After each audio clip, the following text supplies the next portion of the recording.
are Locked On Kentucky, your daily podcast on the Kentucky Wildcats, part of the Locked On Podcast Network, your team every day. All right, what is going on, Big Blue Nation? Welcome on in to Locked On Kentucky, your daily Kentucky Wildcats podcast. I'm your host, Lance Dawe, writer for Sports Illustrated for various SEC-related things. But on this podcast specifically, we take a dive into all things Kentucky athletics. This episode is brought to you by FanDuel Sportsbook, the official sportsbook of Locked On. You can make every moment more by visiting FanDuel.com/LockedOn today to get started. On today's episode of Locked On Kentucky, we are going to be previewing Kentucky basketball's matchup with the Arkansas Razorbacks. Huge one tonight for the Wildcats. We're going to talk about the matchups, going to talk about what Arkansas is doing currently, going to talk a little bit more about what Kentucky could gain from this game. I know that's been a point of emphasis here on the show about quad one wins and all of that as the season starts to wind down. We're going to talk a little bit more about that, and then obviously going to give our score predictions for the game as well. If you have a score prediction, just going to go ahead and say it right off the top. You can leave it in the YouTube comments below. If you're listening on podcasts, you can hit me on socials at LockedOnUK on Twitter. Let me know what you think about the game. If you're watching or listening to this after the game has been played, let me know what you thought. You can leave it in the YouTube comments below. We're going to have a post-game recap up tomorrow as well. Again, thank you so much for making Locked On Kentucky your first listen every single day. I want to remind everybody out there that we are free and available on all platforms. If you're watching on YouTube, please, it would mean a ton if you subscribe to the show. Got a lot of fun content coming up as we get into the thick of things here. March Madness on the horizon, SEC Tournament on the horizon. I'm going to be at the SEC Tournament in March. It's going to be a lot of fun. Can't wait to hang out with some of you guys there. If you are there, it's going to be a lot of fun. So subscribe, stick around for the ride. It's going to be great. Kentucky has another opportunity to get a really, honestly, solid win at home against a team that was projected to be one of the better teams in the SEC heading into this year. A brief stretch in the middle of the year where Arkansas just kind of fell apart maybe has held them back from those expectations, and sitting at 16-7, 5-5 in the league. I think some fans of the Razorbacks would call this season somewhat of a disappointment thus far. But part of it has not been their issue. I want to say this up front. Part of it has simply been because the Razorbacks have had injury. Two of arguably their better players coming into this year, Nick Smith and Trevon Brazile, I believe is how you pronounce his name. Both of those two players are out with injuries right now. Really, really disappointing to see those two very talented players. Nick Smith, obviously a massive 5-star for them. Very disappointing to see those two guys kind of have to take a step out of this rotation. They were two very, very highly touted prospects and two guys that were going to make this team really go. You could argue that those guys were maybe a reason why Arkansas has lost some of these closer games. They lost to LSU by 3, they lost to Missouri by 3, they lost to Baylor by 3. If they had those two guys, you could probably see a little bit different of a picture painted for the Razorbacks right now.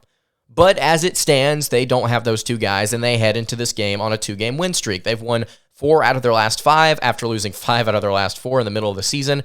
And here we are. This is one of the biggest games as we head down the stretch. It's one of the more difficult games for Kentucky. Of course, a reminder, if you've been listening to the show or if you've been looking at the schedule, the Wildcats still have to play Arkansas again to end the season. So this is going to be a tough one. And I want to start off the top here with what Arkansas does really well, because I think it's important to note whenever you talk about the Wildcats. Arkansas has a really good defense. They have one of the best in the SEC.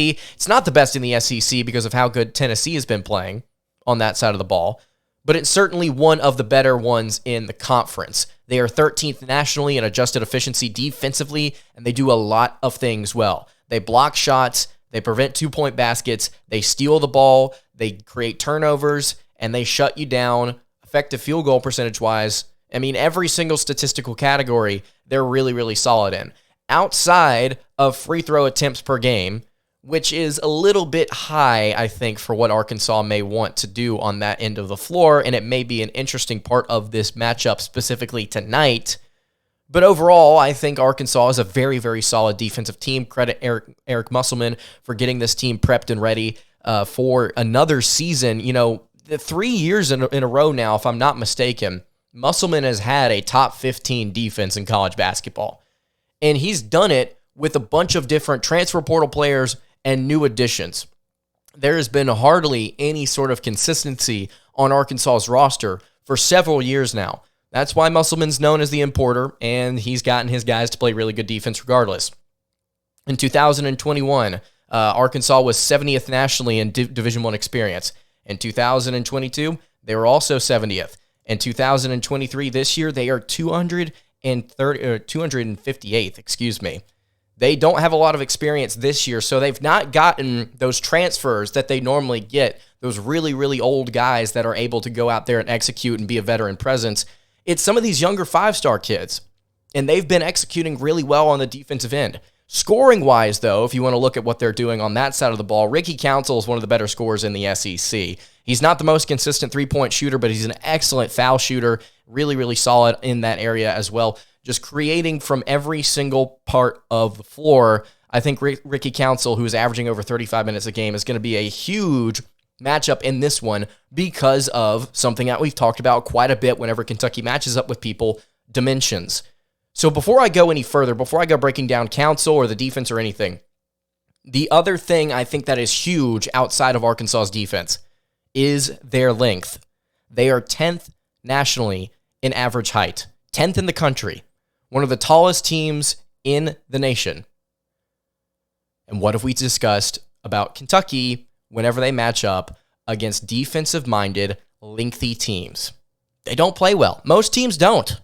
But Kentucky particularly has not been able to perform in close situations. You look at the game maybe against Michigan State, pretty solid defensive team. You look at the game against UCLA, who's one of the best defensive teams in the nation, third nationally in adjusted efficiency. Kentucky got shut down. And then you look at teams like Alabama, who is playing solid defense. You look at teams like Kansas, who are playing solid defense right now.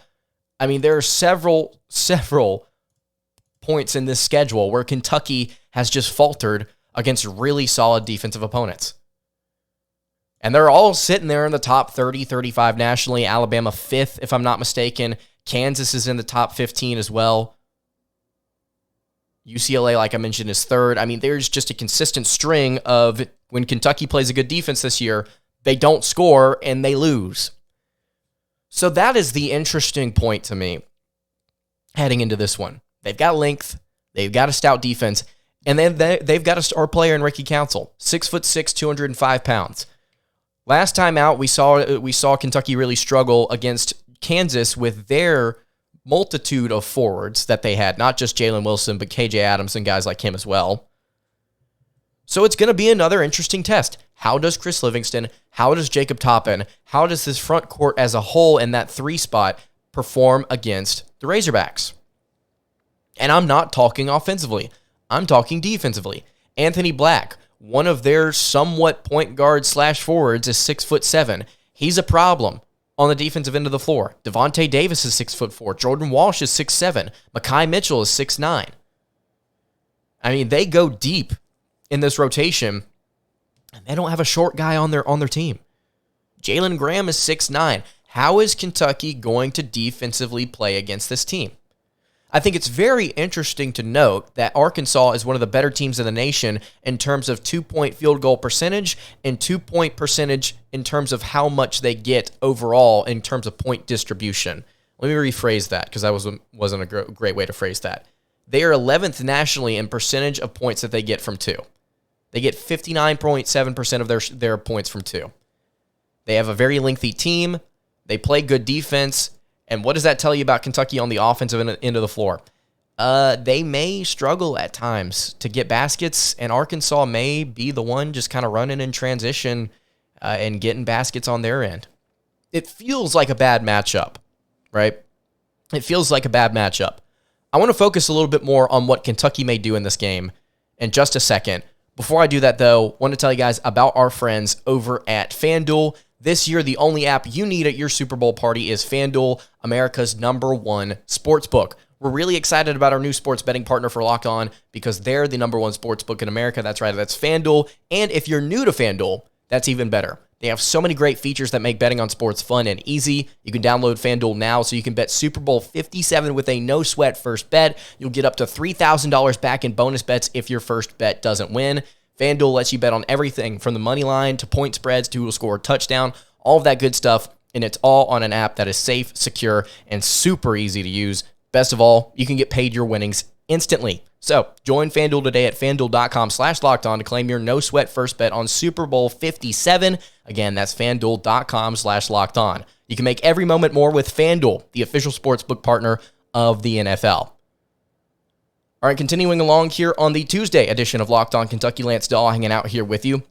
The midweek madness as we grow closer towards the end of the season. Arkansas coming into Rupp Arena, a really tough opponent here for the Wildcats, I think, stylistically, and then a matchup for each individual position I think is going to be difficult for the Wildcats to kind of handle.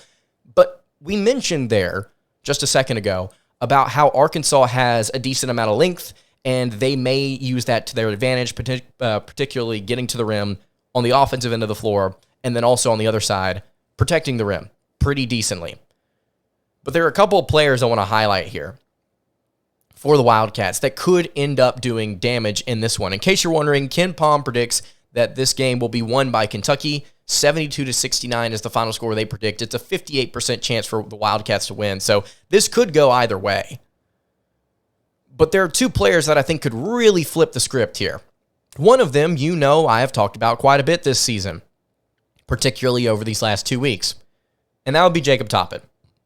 Now, if you've been paying attention to Jacob Toppin, you would note that he is currently playing like one of the best players on this team, and he's, I think, in my opinion, asserted himself into the, hey, this guy is probably going to end up being somewhere around a first rounder. That's just my opinion. I think Jacob Toppin is playing really good basketball right now on the offensive end of the floor.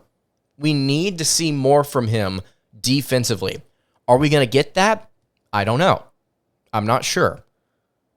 We didn't see it against Kansas. Maybe you rotate in against an offensively challenged team like Arkansas, and maybe you start to find some success there. I think that's possible. Something that I did not note in the first segment there is that Arkansas is a really terrible three-point shooting team. They don't take a lot of shots from three, and when they do, they're pretty much not going in. I mean, as is tradition here in the SEC. I mean, everybody's really struggling from beyond the arc outside of maybe Kentucky. But this Wildcats team has a power forward on their roster that can maybe do some damage back to Arkansas. We mentioned it on yesterday's show. I want to go through it one more time for you guys. Look at Jacob Toppin's game logs over these past few games. Over these past 5, he scored 17, 12, 14, 18, and 17. In those 5 games, he has shot at least 50% from the floor. In all 5 of those games, he's taken at least 7 shots. He's getting it done right now. Offensively, he is doing what you wanted out of your power forward to begin the season. This is the Bahamas Jacob Toppin that we were expecting. This is what we were expecting out of this front court. Oscar Tshiebwe to do what he does, scoring the basketball, and then for Jacob Toppin to be a really finesse, fun type of transition player that can get stuff done in the mid-range and can be explosive and bouncy.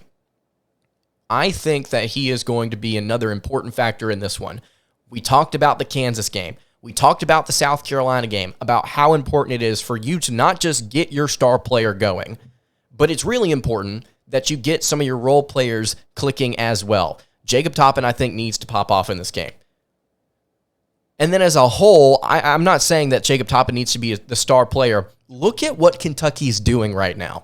They've won 6 out of their last 7 games. The one loss being to Kansas. They've won 6 straight SEC games. What is going to be the key for them finding a team victory? It's going to be a collective effort from the team. You look at that game against Florida. We broke it down on yesterday's episode. You look at the game against Mississippi. We broke it down just a few days ago. These 2 games included players all across the rotation stepping up in different ways. And when you look at the game against Florida specifically, it was scoring balance all across the roster. The rotation. It was really, really solid stuff. John Calipari, I think, is really starting to figure out how to utilize this rotation properly, and it's showing results. There are people out there that are very upset right now with John Calipari, and I understand some of you. But as a whole, I think we need to be appreciative of the fact that things have turned around somewhat over these final few games, and there's so much opportunity for them to do more. Until the thing fails, let's not sit here and say it has failed. Jacob Toppin, Antonio Reeves, Kaysen Wallace, Severe Wheeler, Oscar Tshiebwe, CJ Frederick, Chris Livingston, Lance Ware, if he's able to play. All of these guys are going to need to contribute in some type of way. This isn't going to be like, some kid scores 30 and that was game. As the season winds down here, I think it's very clear what the Wildcats are.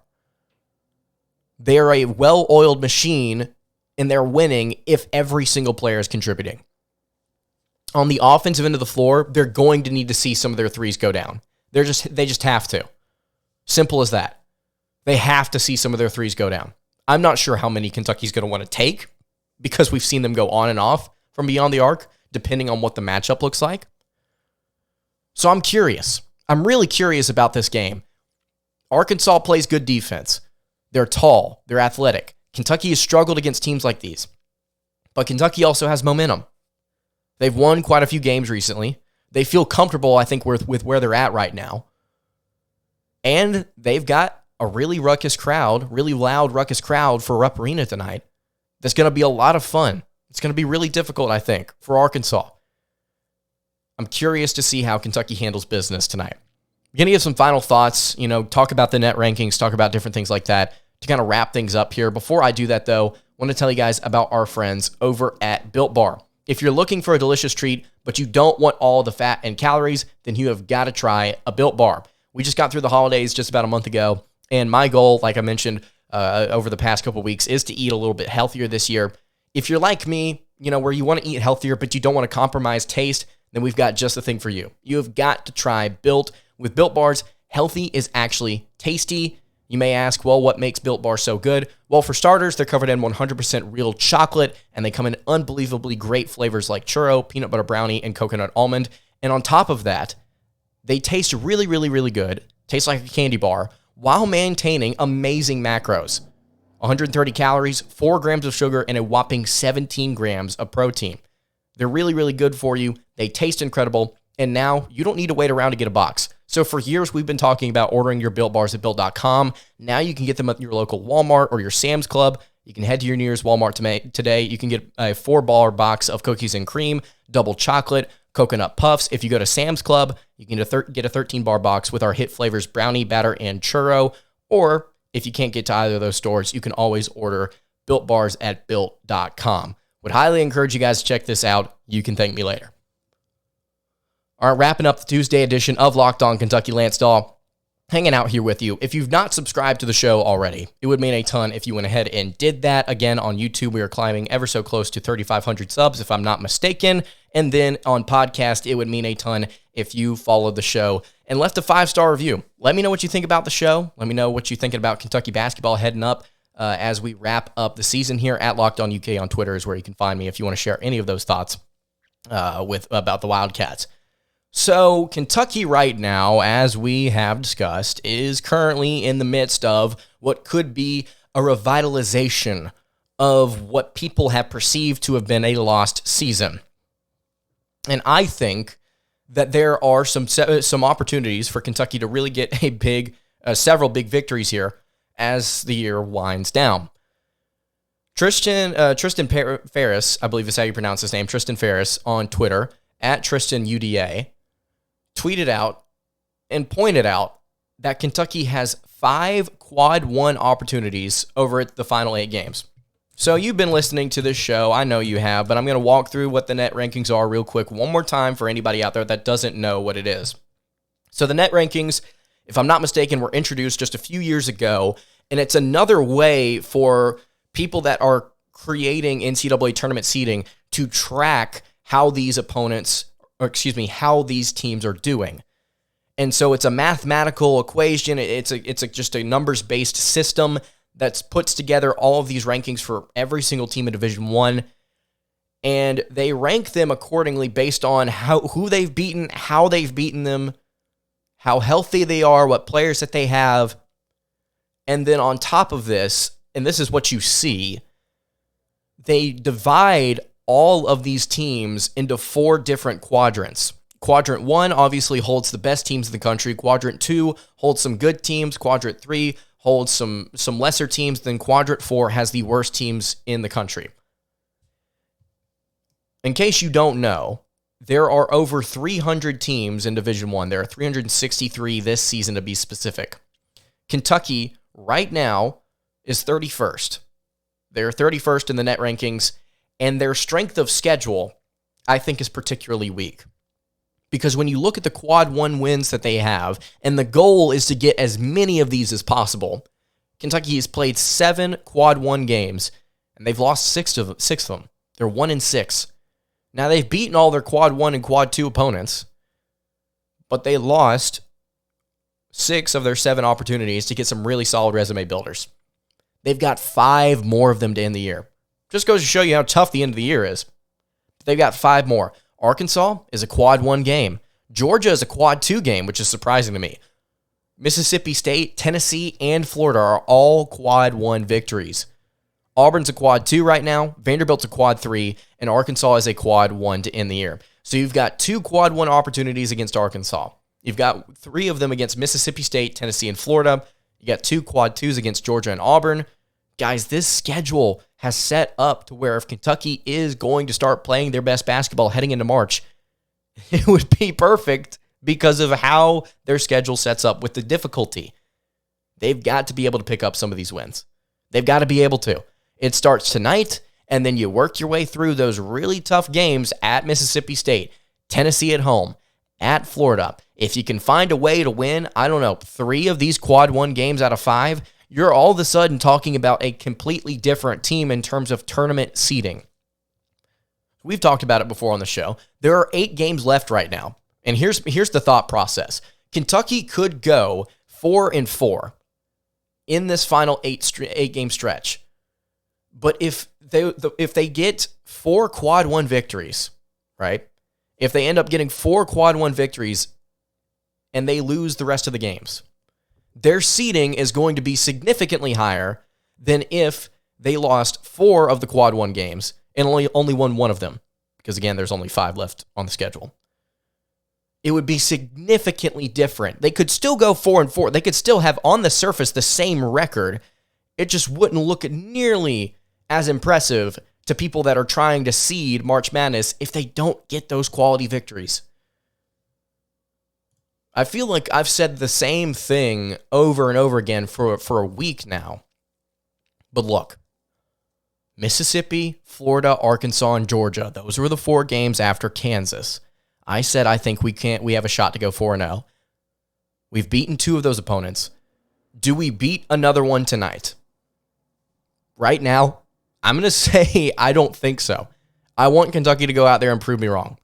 For tonight's individual matchup, I'm going to say no. I said it was possible that we could go 4-0. I still think it's very possible. I mean, ESPN thinks that we're going to win this. Well, odds makers think we're going to win this. Right now, Kentucky's favored by 5.5, depending on where you look. The Wildcats are projected to win this game. I'm going to say no, and I want them to prove to me that they can actually do it. Of course, what does it matter who's trying to prove anything to me? Doesn't matter.